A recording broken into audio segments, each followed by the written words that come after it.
안녕하세요. 4월 11일 화요일 아침 기도에 오신 여러분 한 분 환영합니다. 오늘 본문은 어제 이어서 예레미야 50장 중반부터 볼 건데요. 24절부터 46절까지입니다.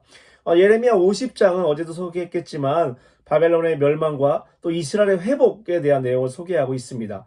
바벨론은 아스로와 애굽, 그 당시의 최고 강대국들을 차례대로 정복하면서 근동 지역에 최강국으로 등장하게 되었습니다. 거기다 이 바벨론은요, 유다 예루살렘을 쳐서 멸하고 속국으로 삼아버리고 말았습니다. 더 이상 바벨론을 상대할 자가 없을 것이라고 그 당시에는 여겨졌습니다. 그런데 오늘 본문은요, 이런 초초초 강대국 바벨론에게 하나님이 단단히 화가 나 있는 모습을 소개합니다. 얼마나 화가 나셨냐면 25절에 이렇게 소개하고 있습니다. 나 주 여호와가 무기 창고를 열고 내 분노의 무기를 끄집어낸 것은 바벨론에게 행할 일이 있기 때문이다라고 소개합니다. 자신의 무기 창고를 열고 분노의 무기를 끄집어낸 이유를 소개하는데 바로 바벨로니아에게 행할 일이 있기 때문이라는 거죠. 화가 나 있을 뿐만 아니라 분노가 나 있을 뿐만 아니라 하나님은 이 바벨론이 멸망할 거라고 이야기합니다. 27절에 이렇게 소개하고 있습니다. 바벨로니아의 젊은 황소들을 다 죽여라. 그들을 도살장으로 끌고 가거라. 바벨로니아가 벌받을 때가 되었으니 그들에게 화가 미쳤다라고 소개합니다. 29절에는요. 바벨론을 칠 궁수들을 소집하라. 화를 당기는 자들아 그 성을 완전 포위하고 탈취하는 자가 하나도 없게 하라. 그가 행한 대로 그에게 갚아주어라 라고 소개하고 있습니다. 왜 이렇게 하나님이 이 바벨론, 이 잘 살고 초강대국에 더 이상 그들을 넘볼 자가 없을 정도로 초강대국인 이 바벨론에게 화가 나셨을까요? 오늘 본문은요, 하나님이 화가 난 이유에 대해서 이렇게 소개하고 있습니다. 바벨론이 하나님이 정말 싫어하는 죄악들을 저질렀기 때문이다 라고 소개를 하고 있는데요. 세 가지를 소개하고 있습니다. 그 첫 번째 죄악은 뭐였냐면요. 교만입니다. 본문에 세 번이나 말하면서 바벨론의 교만을 심각하게 하나님을 이야기하십니다. 31절에 전능한 나 주 여호와가 말한다. 교만한 바벨로니아야. 내가 너를 대적하는 것은 내가 벌받을 때가 되었기 때문이다 라고 소개합니다. 너가 교만해서 네가 벌받을 거라는 거예요. 또 32절에는 교만한 자는 걸려 넘어질 것이니 그를 일으킬 자가 없을 것이다. 내가 바벨론의 여러 성에 불을 질러 그 주변을 다 태워버릴 것이다 라고 소개합니다. 너가 교만해서 이제 더 이상 바라볼 곳이 없다. 희망이 없다. 너는 걸려 넘어질 거고 다시는 일어나지 못할 것이다 라고 본문은 소개합니다. 두 번째 죄악은 뭐였냐면요. 잔인함입니다. 33절에 이스라엘 백성과 유다 백성이 다 같이 학대를 받는 거라. 그들을 포로로 잡혀간 자들이 그들을 단단히 붙들고 놓아주지 않는다라고 소개하고 있습니다. 잔인했습니다. 학대했습니다. 약한 자들을 학대하고 잔인하게 굴었습니다. 그들이 저지른 죄악이었어요. 세 번째 죄악은요. 우상숭배입니다. 38절에 그 땅에는 조각한 신상이 가득하고 그 백성은 우상에 미쳐 있다라고 소개하고 있습니다. 아까도 말씀드렸지만 바벨론은 그 당시에 어느 누구도 넘볼 수 없는 초강대국이었습니다. 남부러울 것 없는 그런 나라였습니다. 이들이 그렇게 강덕이 된 이유는요. 하나님께서 하나님의 심판의 도구로 바벨론을 사용하셨기 때문이죠.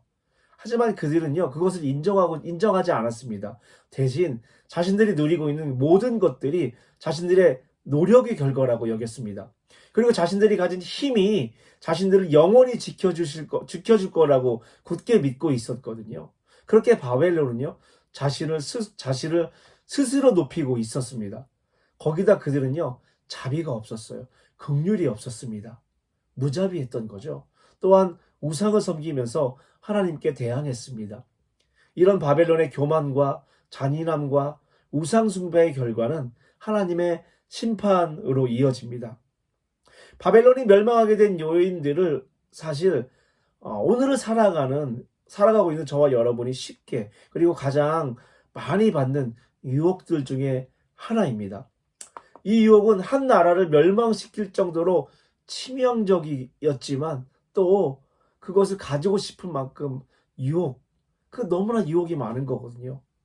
나 스스로를 높이고 싶은 욕구, 나를 나타내고 싶은 욕망, 내가 주인이 되고 싶은 마음, 모든 것을 내 스스로 하고 싶은 그런 욕심, 욕망, 이 모든 것이 바로 교만이라는 유혹이거든요. 또 누군가를 함부로 대함으로써 자신을 높이고 싶은 그런 유혹을 받기도 합니다. 내 유익을 위해서라면 하나님조차도 버리고 싶은 그런 마음이 들 때도 있어요. 이 세 가지의 공통점이 있다면 나 자신을 스스로 높이고 싶은 거거든요. 나를 나타내고 싶은 거예요. 내가 주인이 되고 싶은 거예요. 모든 것의 모든 가치의 주인이 되고 싶은 거거든요. 하지만 하나님을 믿는 백성은요, 그럴 수 없다고 단호하게 하나님은 우리에게 말씀해 주십니다. 탈무드에 보면 교만한 사람은 어떤 경우에도 하나님과 같은 편에 설 수 없다는 말이 있습니다. 이는 교만한 사람은 스스로를 하나님의 대적자로 세운다는 말이기도 하죠. 잠언 16장 18절에는 교만은 패망의 선봉이요 거만한 마음은 넘어짐의 앞자리라고 소개합니다. 이렇게 교만이라는 죄악은 치명적입니다. 또 누군가를 함부로 대함으로 자신을 높이고 싶은 죄악도 치명적입니다. 더욱이 우상숭배는 하나님보다 더 가치 있게 두는 것, 그 우상숭배는 더더욱 치명적이기도 합니다.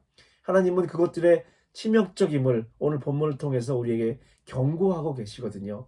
대신 그 반대로 하나님이 기뻐하시는 것은 뭘까요? 하나님은요, 겸손하게 말씀을 따를 때 우리를 기뻐하신다고 소개합니다. 하나님은요, 예수님처럼 자신보다 약한 사람들과 함께 하는 그 사람들이 있을 때, 그때 우리는 비로소 예수의 제자라고 불리워질 것이라고 소개하고 있습니다. 하나님은요, 세상의 어떤 가치보다, 유익보다 하나님을 인정할 때, 우리는 진정한 하나님의 자녀라고 불리워질 것이라고 소개하고 있습니다. 오늘 하루를 살아가시면서 우리는 수많은 유혹들에 또 사로잡힐 겁니다. 교만하고 싶은 유혹, 누군가를 낮추면서 깐보면서까지 나를 높이고 싶은 유혹, 나의 유익을 따라가고 싶은 유혹, 우상을 섬기고 싶은 유혹, 그 유혹이 들 때마다 오늘 바벨론을 기억했으면 좋겠습니다. 그리고 거꾸로 하나님이 기뻐하시는 것들, 겸손과 또 나약한 사람들, 연약한 사람들을 바라보는 것, 그들을 돌보는 것, 그들과 함께하는 것, 또 이 세상 어떤 가치보다 유혹보다 하나님을 인정하는 것, 그것이 바로 그리스도인의 삶이라는 것을 기억하는 그런 하루가 됐으면 좋겠습니다. 기도하겠습니다. 사랑해 주님 감사합니다. 하나님 오늘 이 아침에 우리를 함께 기도할 수 있게 해주시고 주님의 말씀을 묵상할 수 있게 해주심에 감사합니다. 하나님 우리는 정말 교만하고 싶고요. 누군가를 낮추면서까지 깐보면서까지 날 높이고 싶고요. 나의 유익과 나의 유익이 되는 것이라면 어떤 것이든 따라가고 싶은 그런 유혹을 받습니다. 그때마다 주님을 기억했으면 좋겠습니다. 하나님 겸손한 주님, 연약한 사람들과 함께했던 주님, 또 그리고 무엇보다도 하나님을 인정했던 그 주님을 바라보면서 우리의 삶도 주님의 제자의 삶도 그 주님처럼 겸손하고 연약한 사람들과 함께할 수 있고 주님의 가치를 따라갈 수 있는 주님을 인정하는 그러한 삶이 될 수 있게 주님 인도하여 주시옵소서. 감사하며 예수님 이름으로 기도합니다. 아멘.